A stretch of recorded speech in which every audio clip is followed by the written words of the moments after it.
هتروحوا على السرير وهتناموا خلاص تقول اللي هقولك عليه ده، ولو قلته بإذن الله ذنوبك وخطاياك مغفورة كلها حتى لو كانت كزبد البحر. ايه هو زبد البحر؟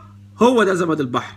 نقول ايه؟ اسمع الحديث ده عن أبي هريرة رضي الله عنه عن سيدنا محمد عليه الصلاة والسلام، صلى على حبيبنا الكريم، قال: من قال حين يأوي إلى فراشه: لا إله إلا الله وحده لا شريك له، له الملك وله الحمد وهو على كل شيء قدير، ولا حول ولا قوة إلا بالله، وسبحان الله والحمد لله ولا إله إلا الله والله أكبر. طيب لو رحنا على السرير وهننام خلاص وقلنا كده، إيه اللي هيحصل؟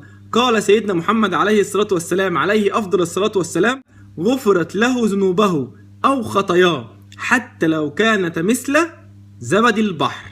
واحنا عرفنا ايه زبد البحر. تخيل بقى ذنوبك او خطاياك